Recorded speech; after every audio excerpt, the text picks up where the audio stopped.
This is part 2 of sibling hitting with a 2.5-year-old. So in part 1, I talked about ways that you can prevent it, and now I'll talk about how I would react when this was happening. So as I said in the last video, the best cure is prevention, but when you've got 2 little ones in the house, obviously there are some times when they're going to be together. So if this happened and it seemed intentional, what I would do is a neutral response. At your little boy's age, 2.5, any reaction from you as a parent is going to be interesting. He's exploring the world and how people work, and he's exploring his own body and his baby sister's body. He has no idea of long-term consequences or any real, even short-term consequences of hurting a baby. He's not doing it to be malicious. And so what I would do is something called a neutral response. And that is, I would not say anything to him at all. Let's say 9-month-old is sitting up and he goes and pushes her over. I would immediately walk over to the 9-month-old and say, "Oh, baby," and I would probably turn like this.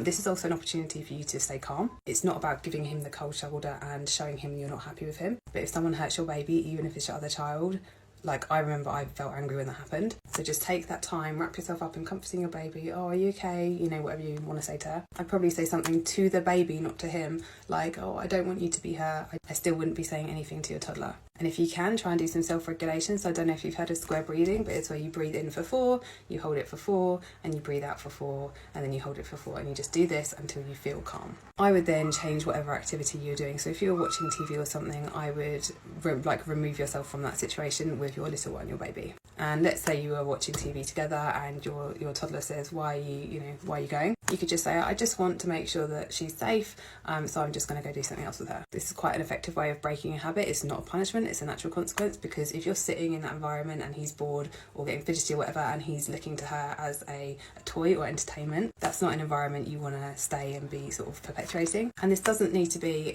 a permanent thing. You could just say, "I'm just going to have a break for 5 minutes and then we'll come back to it." You might want to expect a tantrum from 2.5-year-old, that's okay. Normal tantrum, you're not punishing him, validate feelings. I know it's frustrating when we need to have a break from something we're enjoying. Mummy just needs to make sure everyone's safe and happy. And when we're all ready to sit down and watch the movie, then we'll do that.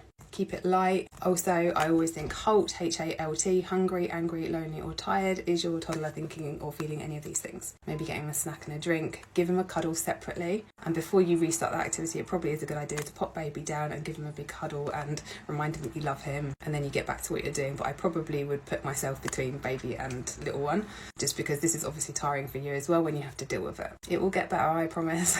It just feels like a long time when you're in it.